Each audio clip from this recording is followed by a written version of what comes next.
From the Virginia Audio Collective at WTJU 91.1 FM and Brown College at the University of Virginia, this is Symposia. In cooperation with the Charlottesville Sister Cities Commission and America 2026, Symposia is proud to present Sister Revolutions. The architect Claude Nicolas Ledoux called Besançon une ville de province qui se modèle sur la capitale, a provincial city modeling itself on a capital city. I love it. Do you think that's fair? I think it's fair. It also reminds me a lot of Charlottesville. A little harsh, though, right? Yes. Yeah. I think there's a little bit of judgment in that. Yeah, I think so, too. I mean, and we have to remember he wasn't from Besançon, but he was certainly doing some high-profile work there. Instead of viewing Besançon as a failed capital, I think we can note how ambitious its aspirations were, how much it did develop over the 18th century, and how important it became. And the period between the conquest of Louis XIV, that is, in 1674, and the French Revolution in 1789 is known often as the Grand Siècle, the Great Century. And this was the theme of that wildly successful exhibition last year at the Musée des Beaux-Arts et d'Archéologie, the Fine Arts Museum of Besançon. And I think there are good reasons to consider the period in this light. In our last episode, we talked about how the nation of France came to be, and a little bit about what it means to even have a nation. What is nationality like right now in this period in history? What exactly were the changes that took place over the 18th century that have shaped Besançon? In this episode, we'll look at national identity, social integration, and the Enlightenment period of our French sister city. Alors, je commence. Donc, je suis Pascal Brunet. My name is Pascal Brunet. I am in charge of the University of Franche-Comté's historic library collections. I'm also a teacher at the Center for Applied Linguistics and a tour guide lecturer. I wear several professional hats, as we say in French. J'ai plusieurs casquettes, comme on dit en France. Voilà. Moi, j'étais enseignant à l'université. My name is André Ferrer. I was a university professor, more specifically, a university lecturer in modern history, from the 16th to the 18th century, and an 18th century specialist. I am now retired. I have been part of an association for the promotion of the Doubs region of France, the Societe d'Emulation de Doubs, for many years now. I am the general secretary and the honorary president of this association. Et président d'honneur de la Société d'émulation du Doubs. Et vous vous appelez? Excusez-moi, André Ferrer. In order to meet with some local historians, we went to this beautiful 18th century academic building. Well, we were basically meeting with them in the Humanities and Social Sciences building of the University of Burgundy, Franche-Comté. But this building isn't just, some administrative building. It actually has a little bit of historic significance. Vous êtes ici dans un bâtiment construit par... We're here in a building built by a man, Claude-Antoine Bouquet de Courbesson, who was a student at the Mazarin College and who owed his upward mobility to Louis XIV, to the Regent, and to Louis XV. À Louis XIV, au Régent et à Louis XV. For my dissertation in history, I wrote a chapter about a school for elites in Paris that was created in 1688 called the Collège Mazarin, the Collège des Quatre Nations, to serve the young nobles from newly acquired provinces through Louis XIV's wars of conquest. And as you remember, one of the places that he conquered was Franche-Comté and Besançon. So the school was created, and I knew this already, that it was created for the purpose of serving elites from these schools. But I'd always wondered, was the purpose of that school actually fulfilled? Were these young men actually integrating into the French monarchy? And into the French kingdom, in the state administration. As I'm talking about this with André kind of looks at Pascal and they start laughing. And André says to me, well, you're actually in the perfect place for this because we're sitting in the Hôtel de Corbeuzon, so the university campus building, which was built in the 1740s, was owned by one of these families that had been elites in Franche-Comté and Besançon, went off to study in Paris, and then ended up serving the state. Well, today Besançon is so clearly, undisputably part of France. And one of the local historians whom we met, actually, we read one of his texts where he says, well, finally Besançon was conquered by the French king and could feel like herself, and it's so wonderful. And, I just wondered, how plausible that actually was, whether people in Besançon were really so happy to be conquered by this foreign king, and if that was true, what were they really resisting for, right? And so the first thing I really wanted to know from Pascal and André was, well, how did people in Besançon feel about being conquered? Et le titre de l'exposition qui s'est terminée au début de l'année. The name of the exhibition that ended earlier this year, The Beautiful Century, is a good indication of what happened after the conquest. Although, indeed, Gallicization efforts were initially badly received.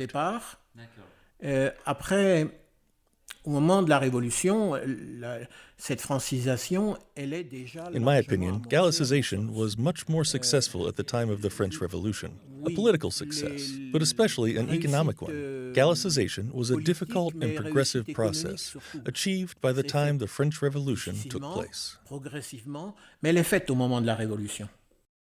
Ce que je disais la dernière fois, c'était qu'on exposait rarement les portraits de Louis XIV. Louis XIV's portraits were rarely exhibited, even though we just looked at one together, because we were conquered by him and his military. But in the end, after those initial years of suffering, Besançon in particular, but more generally the Franche-Comté region, greatly benefited from entering the French kingdom. People spoke French and were Catholic, and Besançon had been dreaming of becoming Franche-Comté's capital for decades. The French conquest made this dream come true to the detriment of Dole. For a city like Besançon, entering the French kingdom was a blessing. The city became the capital of a county, home to the parliament and the university. Following the conquest, the population of Besançon almost doubled. The soon-to-follow new development in civil, military, and religious architecture shows that the trade was doing well in the years following the French conquest. Through its construction and setting, Besançon was now one of the most beautiful 18th-century cities in France. Font que cette ville est une des plus belles villes actuellement du XVIIIe siècle en France. Il y a eu quand même des difficultés, il ne faut pas exagérer le beau XVIe siècle. Pour les Comtois, il y a quand même eu de très nombreux These were also difficult times. The idea of the beautiful 16th century is exaggerated. There were many difficulties in the region, especially for the common people. The worst for them was the century prior to the French conquest by Louis XIV. The conquest put an end to a century of tragic events. The population had declined by more than half. The plague and the war ruined the country, a human tragedy. La peste, la guerre, ruinaient le pays. C'est vrai que la conquête française. It is true that the French conquest put an end to that century of atrocities that was the 17th century in Franche-Comté. The French conquest brought enduring peace because after the 1674 peace treaty and until 1814, Franche-Comté was protected from invasion. As Pascal said earlier, the region pieced itself back together. La Franche-Comté se reconstruit, comme l'a dit Pascal. What is nationality like right now in this period in history? Are these people French? Are they still reconciling what that means with other identities? Donc, vu de 2023, rétrospectivement, seen from a 21st century perspective, we can look back and say that the conquest of Besançon and Franche-Comté had very positive outcomes, although it was a direct product of wars, death, and suffering. But little by little, people in Franche-Comté became French. Their attachment to the French identity is clear during the French Revolution and the Empire period, which proves they were genuine French patriots. Not necessarily before the French Revolution, but indisputably during and after. Mais pendant et après la Révolution, indéniablement. Alors ici, c'est typiquement le cas. This place illustrates what we are discussing perfectly. The Corpusson family entered into the parliament in 1690 thanks to Louis XIV. The family was part of the elite who joined the cause of Louis XIV right after the conquest and who received rewards from the king. In this case, they received their entry to the parliament. The Corpusson family saw 4 generations of magistrates in the parliament until the French Revolution. C'est 4 générations de parlementaires jusqu'à la Révolution. Ces familles sont surtout des familles parlementaires. These families were mostly from the magistracy. There were some families from the old military aristocracy, but only a few of them. In Franche-Comté, most of these families were decimated. There were never many of them, but they were decimated by the numerous tragedies of the 17th century, which explains why there are few members of old nobility in Besançon. A new kind of nobility, the magistracy, settled in Besançon. The Corbeson family is one example, but there are many others. The beautiful 18th century private mansions that you can still see today belonged to this new nobility. Members of the parliament became very wealthy through the purchase of manorial estates and so on. People in Franche-Comté did not so much get rich through trade because it remained limited, even though the region is ideally situated. Franche-Comté was surrounded on all sides by customs tariffs, both French and foreign. The region was surrounded by border crossings, although it had become French. But also France. Between Franche-Comté and Burgundy, customs were still present. Trade was rather hindered in the region. As for industry, forges benefited from the city's development and became a great source of wealth for the Franche-Comté region, because there are many forests here. Il y a les forges qui vont bénéficier très fortement de ce développement. C'est une des grandes richesses de la Franche-Comté, les forges, grâce aux forêts, qui sont nombreuses. The city has such an 18th century character, right? Oh, absolutely. It's pretty undeniable when you walk through the streets. Well, like what kinds of buildings kind of jumped out at you? Well, there's, of course, a lot of domes. I find like domed archways to enter a building and columns. I also remember that a lot of these buildings of this time period were constructed out of like a special Besançon stone. That's exactly right. Yeah, so this is called the Pierre de Chailloux. It's from the forest that's right outside the city. And they're very proud of it, and it's very beautiful. It's multicolored and very striking, very noticeable. In addition to having a lot of good examples of 18th century architecture, it's just beautiful. I think of the tiling on top of the cathedral was absolutely gorgeous. That's right. And if you drive around Franche-Comté, you'll see this distinctive tiling, especially on churches, but on other kinds of buildings too. We saw it on magnificent houses. They're very proud of the comptoir tiling, and it's part of what gives the local architecture a kind of distinctive sense of place. When you're walking around the city center, it really feels like you're walking around an 18th century city, like you've been kind of plucked back in time a little bit. This impression is absolutely accurate. As I said earlier, Besançon is one of the most beautiful 18th century cities in France because it was first transformed into a garrison town. Right here, we have a view of the Besançon fortifications. The king's engineer, Vauban, started by fortifying the city with 2 citadels and 2 sets of city walls. Then, the priority was to rebuild the parish churches, and a few abbey churches too. Finally, reconstruction focused on houses, apartment buildings, and aristocratic townhouses. They also rebuilt the hospital for the poor. What became clear is that Besançon was going on a building spree during this period after the conquest, and I began to wonder, like, where did all the funding for this come from? Like, how are they paying for it? By local taxation.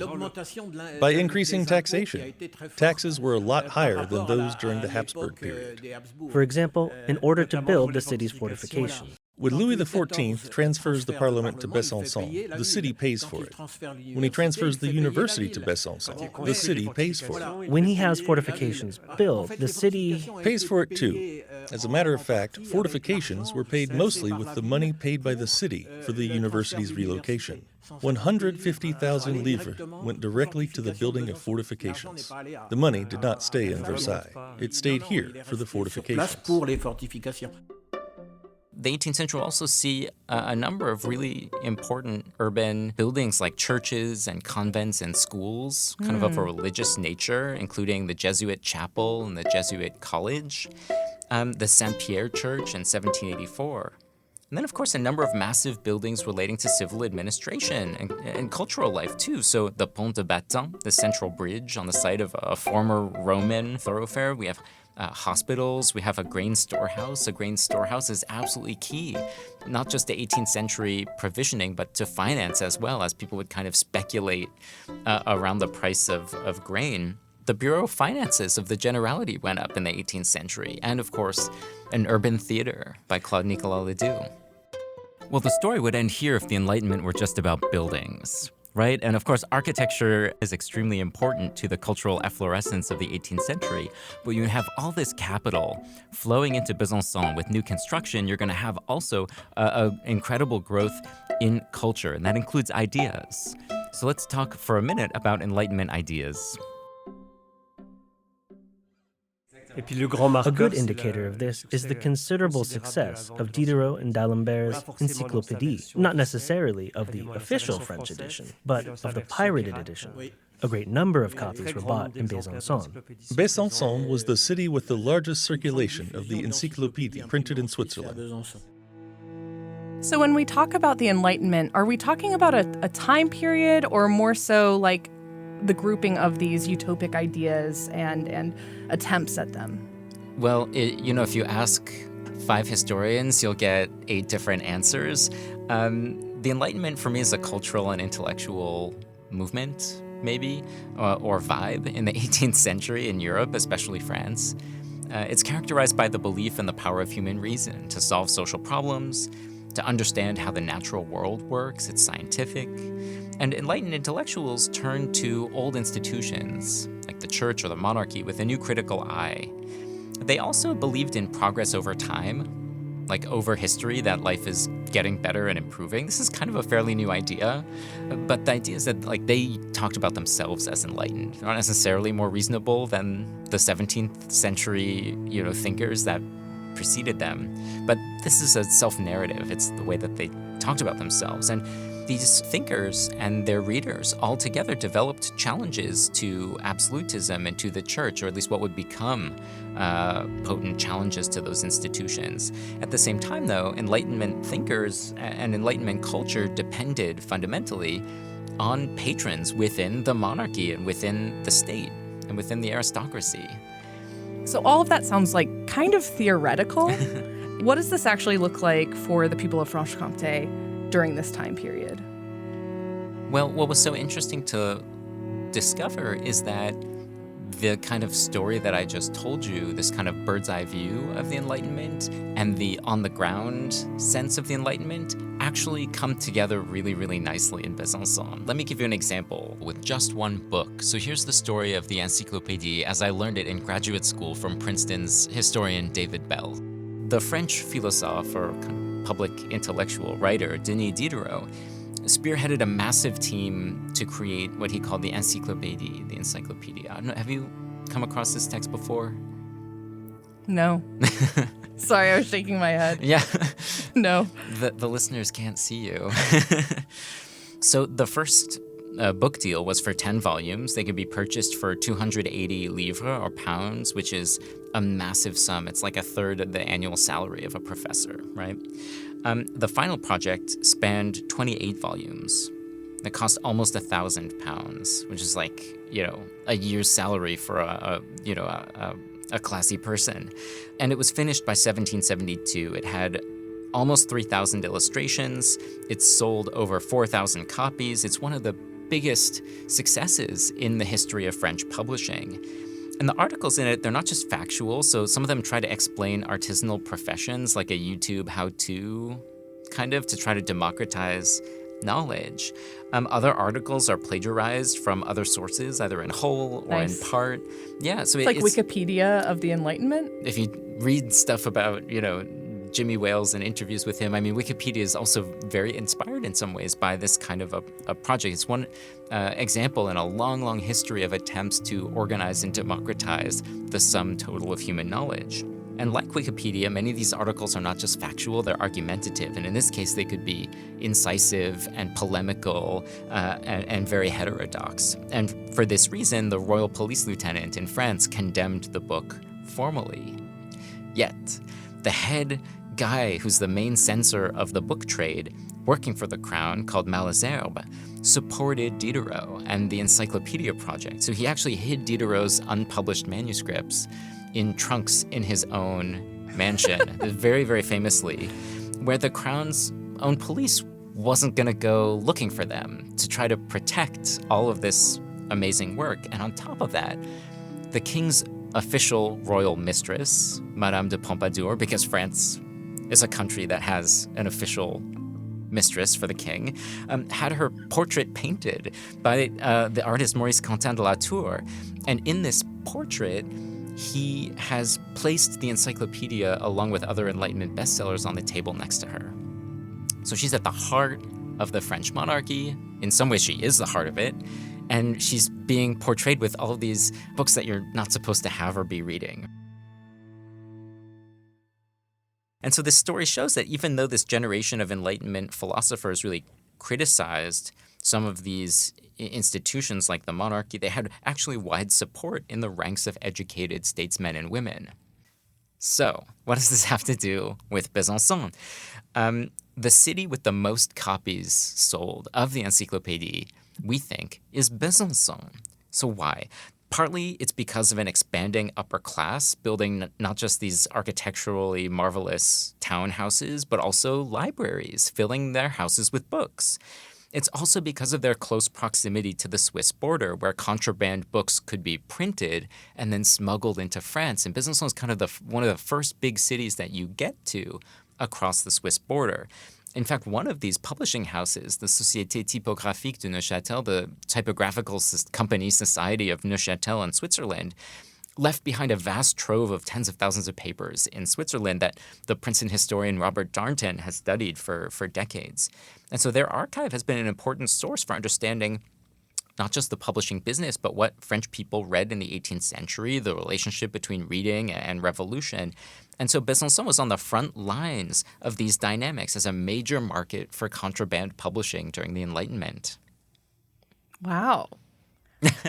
You're gonna think I'm so stupid, but like when you asked me if I had heard of this book before, I thought you were like, it didn't register. I was like, this is the first encyclopedia, like period, right? Yes and no. So it's inspired by a predecessor in England called Chambers' Cyclopedia. Okay. And in fact, you know, if you were like an educated person in England or France, even into the 19th century, you would still have a copy of that in your library. Right. But they take it to a whole new scale. Exactly. Yeah, when you asked, like, have you ever read that? And I was just like, no.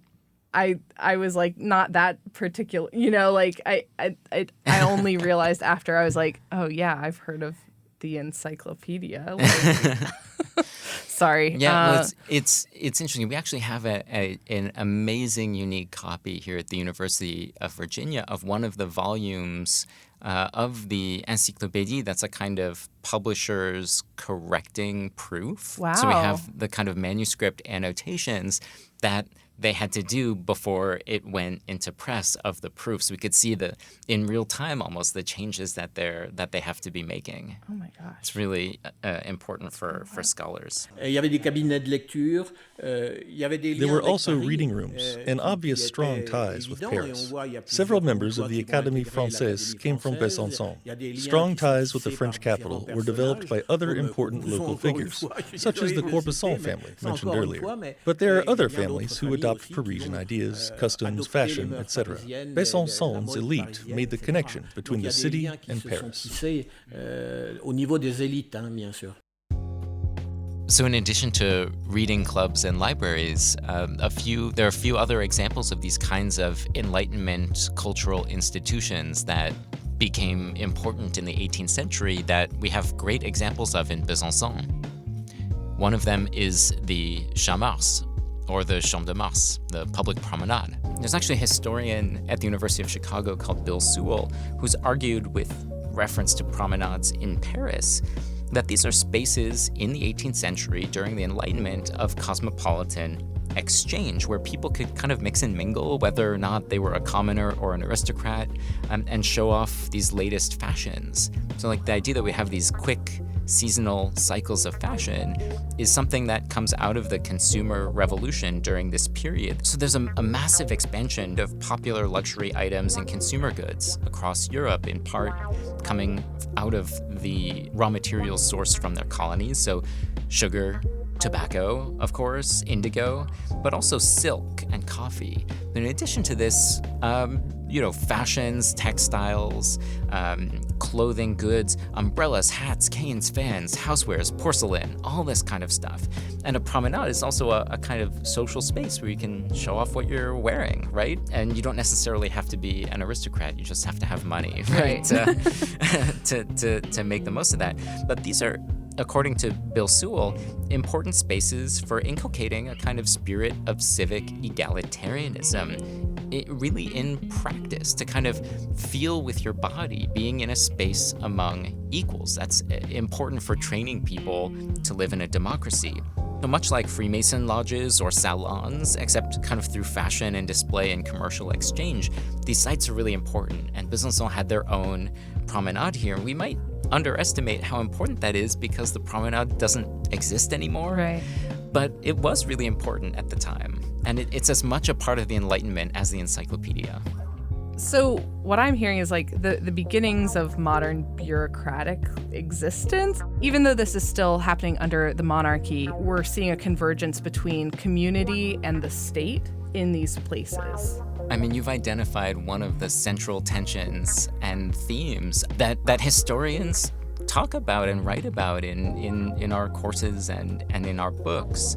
And we see that come through in such an interesting way in Besançon, where on the one hand, the state has an enormous institutional and financial presence. And on the other hand, we can see so clearly these vast transformations in lifestyle, in culture, sometimes in ways that are supported by the monarchy, and other times somewhat outside of it. The Besançon area actually has a fantastic example of an Enlightenment-era thinker who had an enormous impact on the city and who imagined a future remade, and who was also supported by the monarchy itself, even at times disagreeing with the king. And that man was Claude Nicolas Ledoux, the visionary architect who created the Saline Royale, the Royal Salt Works in Arc-et-Senans. A big highlight I remember from very early on in our planning was that we were going to go out and visit the Saline Royale, the Royal Salt Works. Why was this on your itinerary? Oh, I was so curious to see what it would be. Is this a functioning salt mine? Is it a museum? What is going on there? From the photos, it looked kind of interesting and beautiful. For the 18th century, really cutting-edge architecture. The other reason is that the Saline Royale is an amazing example of institutions of social engineering during the Enlightenment. So the American sociologist Irving Goffman coined this term total institutions to refer to formal organizations that are geared towards the bureaucratic management of entire populations. So these are residential communities, but they're also structuring the jobs and labor of the people who live there, shared resources and provisioning. And they're old. Some of these institutions could go back to the monastic world of late antiquity, like the first monasteries. But in the Enlightenment, a range of elite reformers within the absolutist state administration imagined a whole range of new institutions or practices on a wide scale. And this is the moment of the birth of new disciplines like economics, sociology, that attest to this new attention to social engineering, kind of with a utopian bent. They're trying to solve a lot of the problems of humanity through creating institutions designed along principles of rationality. And so as the philosopher and historian Michel Foucault pointed out, high-ranking, powerful men of state began to think not in terms of relationships between what we might call kind of semi-autonomous medieval corporations with guilds that have their own privileges, but instead to think about the population or society itself as a kind of abstract concept that can be managed. And architecture is central to the social thought of the time period of these institutions. And we have a fascinating example of this in the hinterlands of Besançon in Arc-et-Senans, in the Saline Royale, the Royal Salt Works. It's an imaginative and radical proposal, yet it never really got off the ground as it was intended. And so it both represents the kind of reformist ferment within the state, as well as the failures of the Enlightenment in the face of absolutist power from above, revolutionary ferment from below, and runaway technological changes that brought unintended consequences in the form of industrialization. And so we took a train from Besançon out to Arc-et-Senans, this tiny little town, and had the chance to meet with one of the Saline's historians, Gregory. I'm Gregory, Lemoine Gregory, and I work as a guide in the salt work of Arc-et-Senans, but also as an archivist and a historian to do some research. This is a place where they intend to produce salt built 10 years before the French Revolution, made to be the central part of a new project. How can the royal salt production compete with smuggling? It was difficult, but the importance, this salt work was quite important also to imagine a new city. The king wants to show, even in Franche-Comté, far from Paris, he have enough money, even if France lose war, to pay a new city and an ambitious project. So it was not also about salt, it was really about French industry and the way France will reinvent the industrial process. So really the site of the Saline Royale, the Royal Salt Works here at Arc-et-Senans, is more than a simple salt work. Yeah, it's more than a salt work or a mine, it's a planned city. At the same time, the salt works also represent in some ways the power of the monarchy under the old regime. Can you tell us a little bit about the importance of salt to the French state in the late 17th and through the 18th centuries? I know it's a big question. It's a big question because they want to produce more salt here, not exactly to make a lot of money. It's a little bit complicated because half of the salt production here was sold to Geneva and to pay back the debt France had. People don't have enough money. I mean, they have no coins.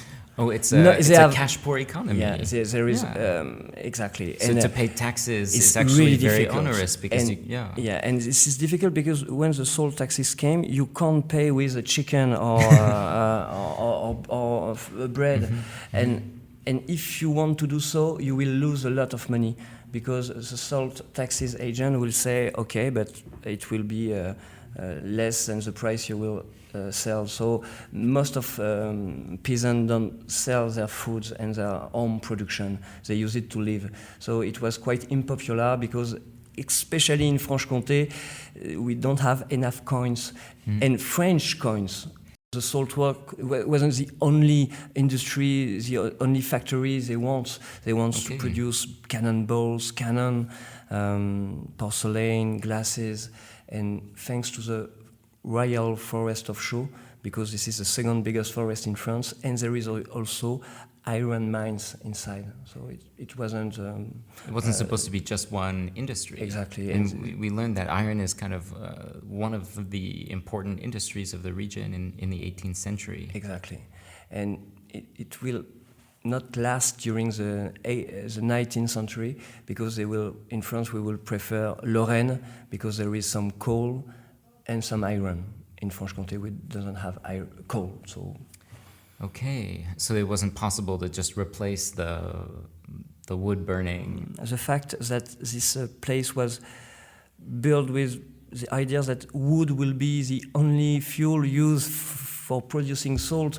We use wood since 6,000 years to evaporate brine. This was made just before the Industrial Revolution also, on other point of view. It was made to evaporate some brine with the forest, but they will use some coal 3 generations after. So really, and it wasn't such a good timing to have a new project with a lot of money. They lose almost everything. Even the salt taxes agent were killed less than 12 years later, after the first salt production here. The state disappeared. The French Revolution will destroy the social and administrative structure.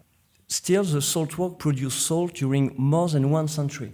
You know, the entrance to the Saline it's not totally clear what you're looking at. It's like this classical limestone entryway with columns, but you don't know just from this front gate that there's an entire kind of complex behind it. And when you walk through into the grounds, you realize it's actually kind of an enormous space. Like it's going to take 10 minutes to walk, from one side of it to the other, 15. It's very massive. For our listeners in the Charlottesville area, it reminded me a lot of like the lawn when you're walking there. It's even a little wider than that, I think, but it's a pretty large space, green space. I'm just fascinated by what you were telling us about the Saline Royale as a kind of planned city. I mean, it seems like it's a kind of total institution that fits very well with so many other Enlightenment era projects. So the Panopticon and the kind of hospitals and prisons that and schools that are being built around this time. So could you tell us about what life is like in this space? Who is this space intended to be built for? The salt work of Chaux, this is the real name of the salt work of Arc-et-Senans, by the way, is in shape of a semicircle, and the family's workers live there. Every building of the semicircle are organized with a central part and two wings. In the central part, you have the laboratory, they say, and mostly the kitchen to organize meal, children education. And wings are made for private use, room for families, etc. And behind the semicircle, you have a garden. What is really surprising is you feel equality. Gardens are made with the same size, they are equal, all rooms are almost equal, and even the architecture is in symmetric order, and you have the same building for the barrel makers, which is surprising because there is a huge difference if you look at salaries, for example. Interesting. And there is also a doctor's, which is on the ground floor of the director's house, which is in the center of the semicircle. Like that, you have to walk the same distance, even if you are a poor worker or a rich administrator. So it's a kind of social theory that imbues the space. And who is really not imagined like the panoptical, because this is not really a prison, even if Ledoux considers that because of the administrator of the king, they imposed to Ledoux to create a wall, a surveillance post on the top of the building of the director's house, and to forbid every trees inside the semicircles. So they do have a free line of sight from this surveillance post on the director's house to everyone's house, everyone's kind of barracks almost. It's almost a barracks. Exactly. So it was really like the same as the Panopticon, and Ledoux will say that this is really sad. He doesn't want to create a kind of a prison, and he doesn't want that every building looks the same. He imagined trees and apple trees precisely to hide. According to him, it's beautiful because it creates respect for every family. The Ledoux Museum occupies one of the buildings in the complex of the Saline Royale, and it was inaugurated by some of the highest profile diplomatic and cultural people in France. So Anthony Vidler, an architectural historian who's written on Ledoux, was very instrumental in putting this together. We also saw a bust of Ledoux that was inaugurated in the bicentenary of his death. And there's a plaque there saying that Jean Guiziou, the late ambassador of France to UNESCO, who's also had a number of other diplomatic posts, was inaugurating this. So, with the prefect of the region. So it's important to the people there, this site. It's really important. I was not expecting that there would also be this kind of full-blown museum of all of these architectural designs of Ledoux to give a sense of just what kind of a radical and imaginative and deeply humanistic thinker he is. I mean, he's not a technician of architecture. He is a kind of humanist in the... Yeah. Well, absolutely. And we keep talking about how sort of expansive and forward-thinking and rich the intellectual production of the 18th century was, specifically in architecture. Why he was constructing this type of building, here you have a building for the same place. This was real and realized and destroyed. This one was only imagined. This is a building for the garde agricole, the men who are in charge of the quality of the soil. To say it's just like a sphere. It's clearly a sphere. But I've never seen anything like that in the 18th century. And Ledoux imagined that for the future, but especially for the village of Maupertuis, this is the castle of Maupertuis. Both, Ledoux was a theoretician and a rich architect, an architect who can discuss with the king, and also spend his night by designing building for poor and strange building, clearly. Building which will be considered as architecture at the beginning of the 20th century. So this is the reason why Gropius, the Bauhaus, Le Corbusier will estimate that this is the first revolutionary architecture, one of the first on earth. Claude Nicolas Ledoux is an incredible architect which was born in 1736 and realized an incredible career by he was at the age of 20 an engraver, but he never had an architecture degrees, so it's quite surprising, except at the end of his life, 1 year before he died. Okay. And he wasn't using that when he was a builder. And at the age of 28, he started to build his first castle for the most ancient lord in France, the Marquis de Montesquieu. And why is he important to the Saline and to Franche-Comté? Strangely, he wasn't born in Franche-Comté, and he never lived in Franche-Comté too. Wow. He was in Paris, clearly. But he chose Franche-Comté because he made the salt work and the Besançon theater, which was the biggest theater in France, in Besançon, 20,000 inhabitants, the same size as the Odéon in Paris. Mm-hmm. Maybe the first popular theater in Europe, the first where farmers can go inside. It was astonishing.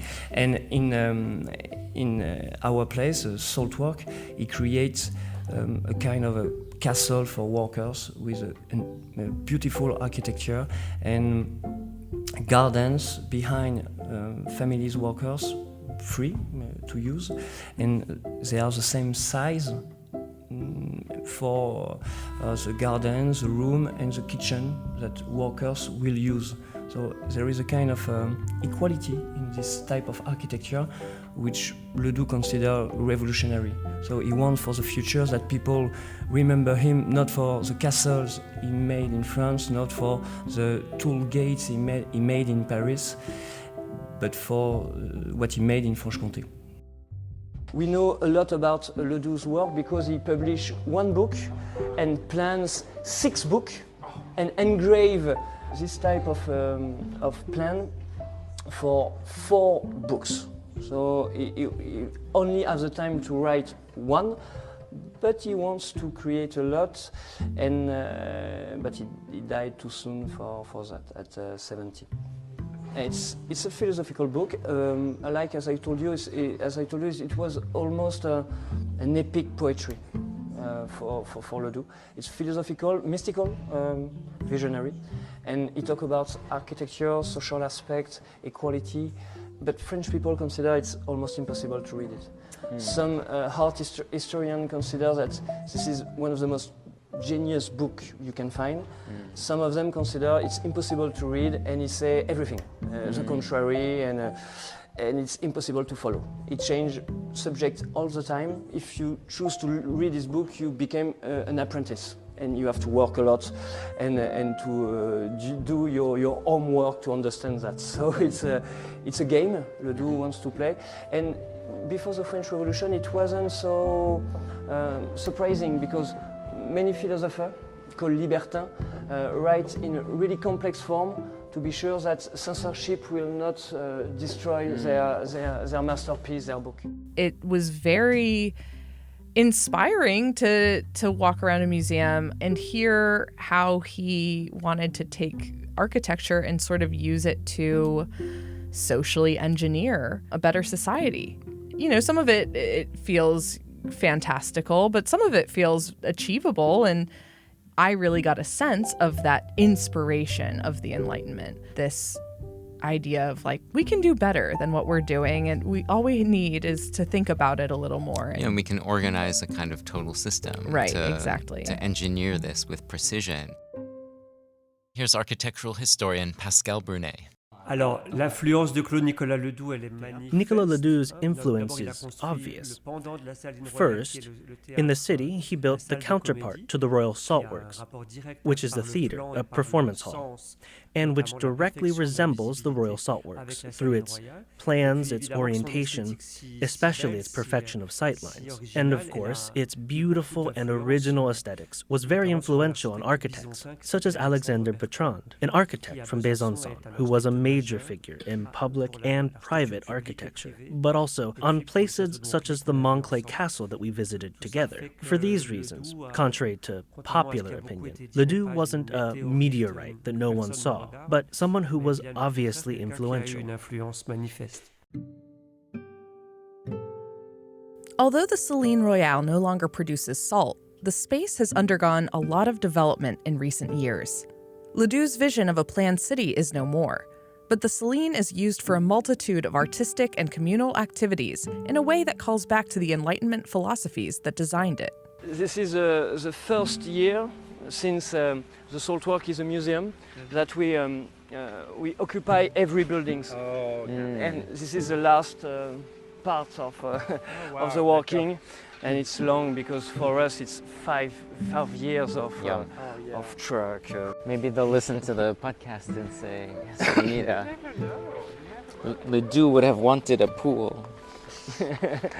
He wants a pool. He wants a pool because he proposed thermal bath. He did? For the well-being of the population. For the well-being of Burgundy. They need a thermal bath here.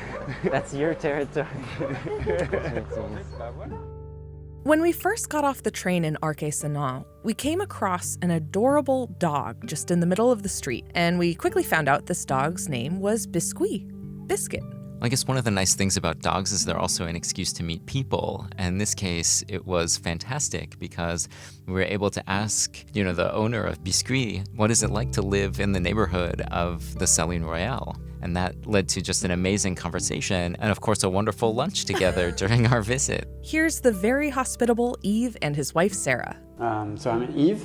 I was born here a while ago, I won't say.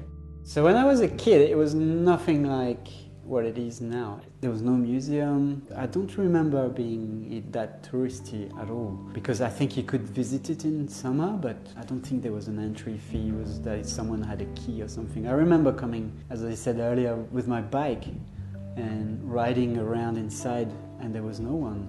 And it was a bit decrepit. It was a bit spooky. Versus like now, it sounds like you guys as a family go to the Saline all the time, right? Yeah. Yeah, very often we have picnics there and look at the gardens. Now people know that it's UNESCO listed. Now people know that there's something there. Now people know that it's always going to go up. There's going to be more and more. There's music going on. There's enormous amount of things, like people coming from all around the world. For me, it expands the village as well. It brings people in from other parts of the world. Exactly. You guys? Yeah, it's wonderful. We go and walk down the street, and then there's people from all around the world we can meet and talk with. And yeah, we never had scholars 10 years ago coming through Arc-et-Senans, never, ever. Or music students. There's lots of music students that come. Yeah, it's wonderful. There's concerts just right next door. For us as just animals living around, it's a nice place to have a picnic, right? It's a nice site, but also if this thing is living, is alive, then every time you open your windows or your door, you have this opportunity to live in a history. And it's amazing. Here, not too much because it's a 1930s building, but next door is an 18th century building, was there before the Saline. So every time you wander around these places, if you're a bit of a, like a dreamer, It's very easy to project yourself in the past and hear people talking about it and try and put yourself in the shoes of the people that were there 200, 300 years ago. And you wonder, every time you go through those big gates, weird this thing. Why did they do that? Why did they put those big blocks there? And why? So sometimes you have the answers, but sometimes you just ponder on it. And that's what I like about being here. That's what I feel. Being next to that is an opportunity to be dreaming.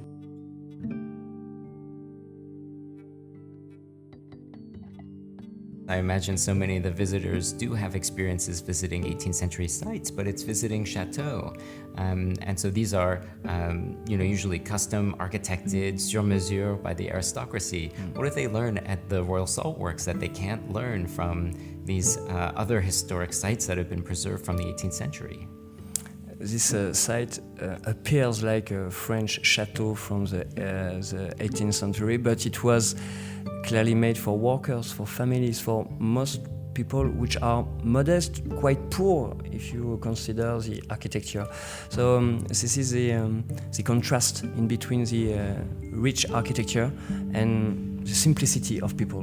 The contrast in between a rich, powerful kingdom who create a place where families can be happy and around with a beautiful gardens and a beautiful architecture. This is a revolutionary project before the French Revolution. Ledoux is considered as one of the most revolutionary architects, and this is strange because he convinced people of his time to pay for that. This is really astonishing.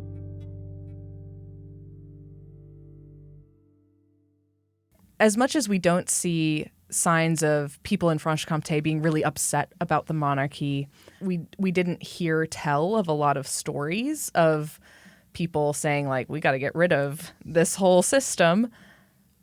I do think the Saline Royale is a very interesting example of the exorbitancy of the monarchy. Yeah, that's a really interesting point, Sage. I think you're right. That was my impression too, that this is a sign of, a monarchy that's invested a huge amount of money in kind of a single person's plans and designs. And, we heard from Gregory about tensions between Ledoux and the monarchy in some of the details for how this site was meant to be set up. At the same time, it does potentially indicate a monarchy that's very out of step with the population, out of step with the changes in technology and in the structure of the economy. They're trying to force this kind of massive institution into existence, but it seems a little bit disconnected from both kind of the mores of the population who would be working there, as well as with, what would be possible economically and technologically. I think what's at stake is trying to understand to what extent Arc-et-Senans, the Saline Royale, is a kind of proto-factory, a site for capitalist production, and to what extent it's a community. And I think for Ledoux, these are integrated. Right. That part of being alive and being human is being productive, but it's being productive for a community, and maybe for your king and for God, but not for your capitalist overlords, right? Right. And so I do think that is a source of tension a little bit between Ledoux and the monarchy, who's maybe a little bit more interested in the productivity of the site. But the question becomes, is Ledoux's vision somehow decadent? In other words, is it decadent to envision this kind of living and working community as a place where he can also care for the well-being of workers? And I think it would be really interesting to go back and look at what Ledoux has to say about that point in his writings, if it's something that he discusses. I'm just curious. Charles Fourier is from Besançon, and he's done so much influential thinking around communal living. Do you think he visited the saltworks or other communities like it? We are almost sure that he visits the saltwork and he knows a lot about Ledoux. Ledoux creates a building in his ideal city of Chaux, which is called the Pacifaire, building to organize peace.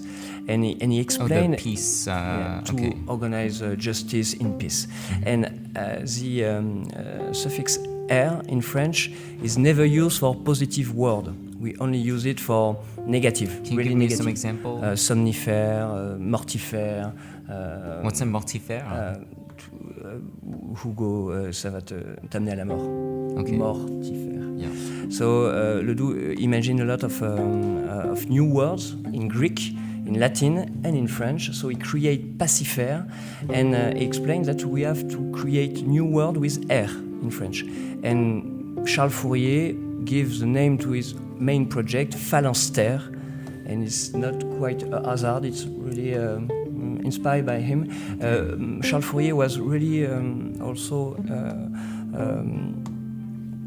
close from Ledoux if you consider mystic point of view, and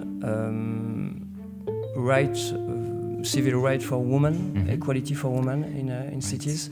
They are both on the same, almost the same ideas. So Fourier have a lot of influence during the 19th century, but Ledoux again never create a school. When Godin creates this incredible factory in the north of France in Guise, the Familistère, he was inspired by Fourier, but Fourier was inspired a little bit by Ledoux. But like in architecture, in art, Ledoux never create a school or a style, but he inspire a lot of different styles.